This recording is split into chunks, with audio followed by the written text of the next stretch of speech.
বৈশাখ মাসের সর্বশ্রেষ্ঠ দিন অক্ষয় তৃতীয়া আসন্ন।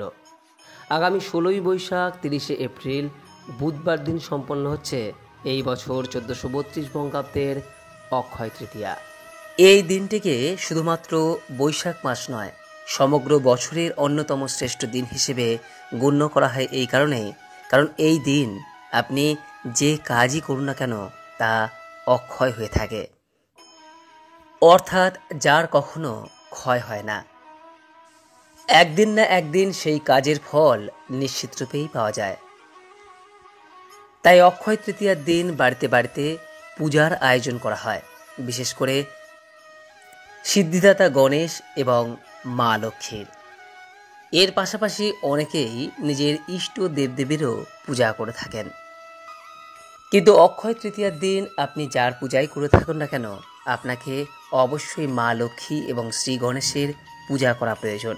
কারণ সমস্ত শুভ সূচনার প্রারম্ভে সবার প্রথমে সিদ্ধিদাতা গণেশজির পূজা করতে হয়, কারণ তিনি বিঘ্ন নাশকারী এবং ভগবান শিবের বরে তিনি হলেন প্রথম পূজনীয় দেব।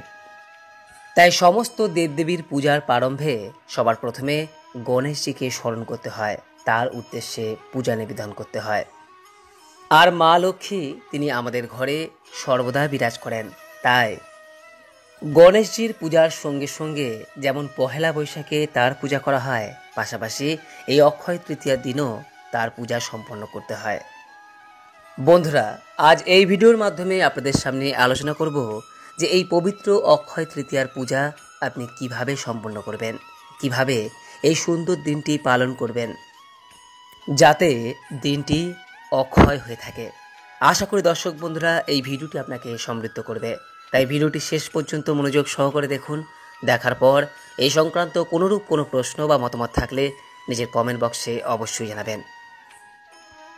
নমস্কার দর্শক বন্ধুরা, অমৃত কথা এই চ্যানেলে জানাই আপনাদের সুস্বাগতম।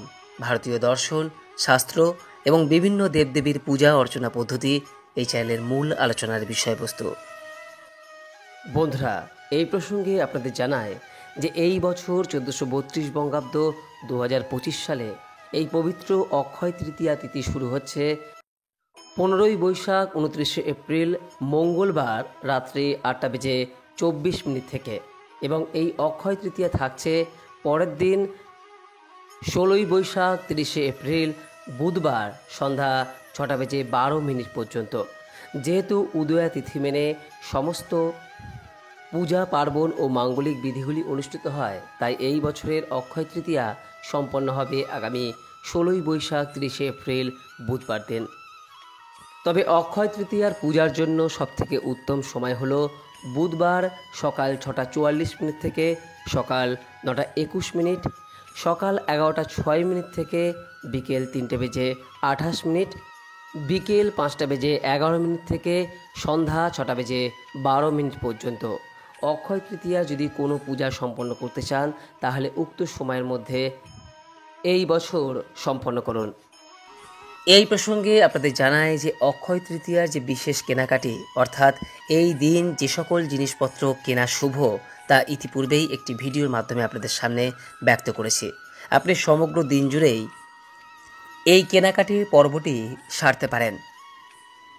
অক্ষয় তৃতীয়ার দিন কোন কোন জিনিস কেনা শুভ তা জানতে এই ভিডিওর ডেসক্রিপশন বক্সে দেওয়া ভিডিওটি আপনি প্রয়োজন বোধ হলে দেখে নিতে পারেন। এবার দর্শক বন্ধুরা আপনাদের সামনে ব্যক্ত করব অক্ষয় তৃতীয়ার পূজা বিধি সম্পর্কে এবং এই দিনটি কিভাবে পালন করতে হয় সেই প্রসঙ্গে।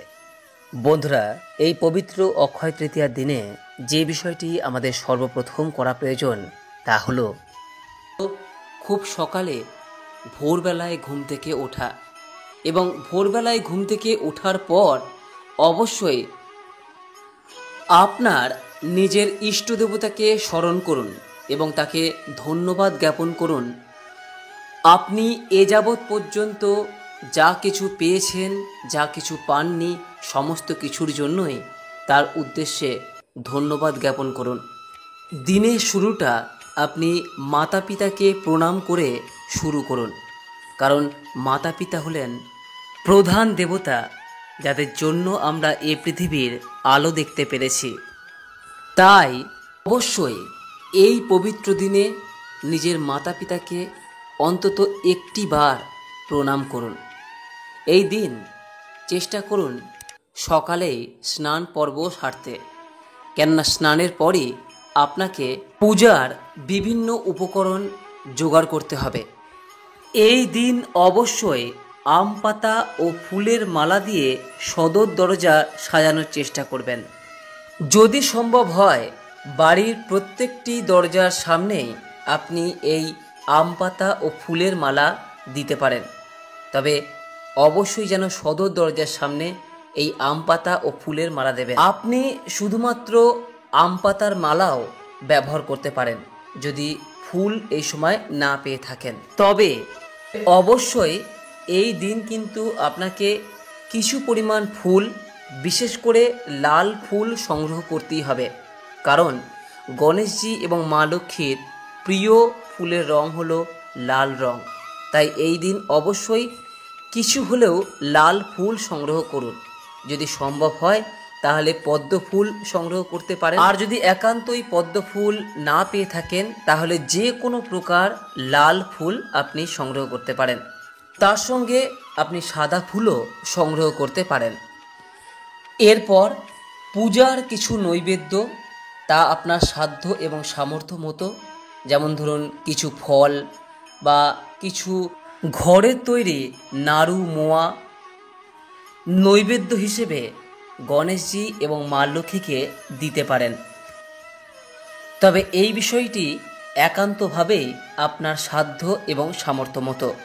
আর যে কোনো পূজার ক্ষেত্রে যে বিষয়টি প্রয়োজন হয় তা হলো ধূপ, ধুনো, প্রদীপ এবং একটি জলপূর্ণ ঘট। সেই জল আপনি গঙ্গা জল ব্যবহার করতে পারেন অথবা সাধারণ জলও ব্যবহার করতে পারেন, এবং উক্ত ঘটে 5টি পত্র বিশিষ্ট একটি আম পাতার শাখা অবশ্যই দেবেন। যদি সম্ভব হয় উক্ত ঘটে একটি ডাবও আপনি দিতে পারেন, এবং সেই ডাব যদি দেন তাহলে সেক্ষেত্রে অবশ্যই ডাবে সিঁদুর দিয়ে স্বস্তিক চিহ্ন অবশ্যই এঁকে দেবেন। এক্ষেত্রে প্রথমেই আপনাকে করতে হবে একটি নতুন খাতা নেওয়া, এবং উক্ত খাতায় অবশ্যই পবিত্র স্বস্তিক চিহ্ন অথবা নারায়ণ চিহ্ন এঁকে দেবেন, এবং ওই খাতার একেবারে প্রথম পৃষ্ঠায় একটি রূপোর কয়েন অথবা 1 টাকার একটি কয়েন সিঁদুরে ডুবিয়ে সেই টাকার কয়েনটির ছাপ উক্ত খাতার প্রথম পৃষ্ঠায় অবশ্যই দেবেন।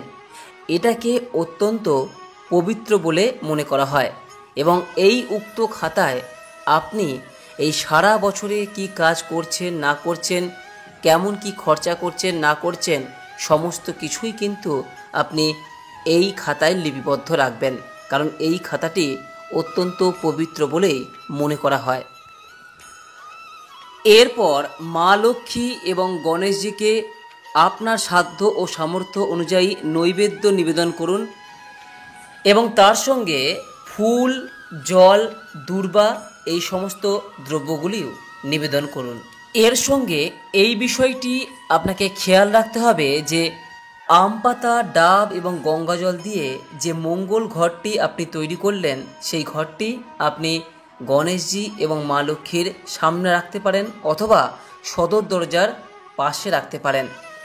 যে খাতাটি আপনি ব্যবহার করলেন সেটি অবশ্যই মা লক্ষ্মী এবং গণেশজির মূর্তির পাশে রেখে দিন, এবং তার সঙ্গে যে কয়েনটিকে আপনি ব্যবহার করলেন সেটিও মা লক্ষ্মী এবং গণেশজির পাশে রেখে দিন, এবং সামর্থ্য অনুযায়ী বিভিন্ন দ্রব্য আপনি মা লক্ষ্মী এবং গণেশজির উদ্দেশ্যে নিবেদন করুন। এবং তারপর যেটি করতে হবে তা হলো আরতি। এই আরতি পর্ব যখন করবেন তখন অবশ্যই শঙ্খধ্বনি দিতে ভুলবেন না, এবং তার সঙ্গে প্রদীপ প্রজ্বলন ও ধূপধুনো অতি অবশ্যই করবেন। এই আরতি পর্ব সমাপ্ত হওয়ার পর আপনি মা লক্ষ্মী এবং গণেশজির উদ্দেশ্যে আপনার প্রার্থনা নিবেদন করুন। এইভাবে খুব সহজ সরলভাবেই আপনি এই দিনটি পালন করতে পারেন। তবে মনে রাখবেন, এই দিন কিন্তু কখনোই কোনো খারাপ কাজ করবেন না। আর এই অক্ষয় তৃতীয়ার দিন যে ব্যক্তি ব্রত রাখছেন সেই ব্যক্তি অবশ্যই কিন্তু নিরামিষ আহার গ্রহণ করবেন। এই দিন জপ, তপ, দান, ধ্যান এর পক্ষে আদর্শ দিন। তাই এই দিন কোনো ব্যক্তিকে কখনোই কোনো অবস্থায় খালি হাতে ফেরাবেন না। আপনার সাধ্য এবং সামর্থ্য অনুযায়ী কিছু অন্তত অবশ্যই দান করুন এবং কোনো ব্যক্তির মনে কখনোই কিন্তু এই দিন আঘাত করবেন না, কারণ এই দিনের কাজ অক্ষয় হয়ে থাকে, যার ফল ভালো এবং খারাপ উভয়ই ভোগ করতে হয়। আশা করি এই ভিডিওর মাধ্যমে আপনাদের কিছুটা সমৃদ্ধ করতে পেরেছি। যদি আপনার এই ভিডিওটি ভালো লেগে থাকে তাহলে অনুগ্রহ করে একটি লাইক করবেন, পারলে আপনজনদের মধ্যে শেয়ার করে বিষয়টি জানিয়ে দেবেন। আজ এখানেই শেষ করলাম। নমস্কার, ধন্যবাদ। ঈশ্বর আপনার মঙ্গল করুক।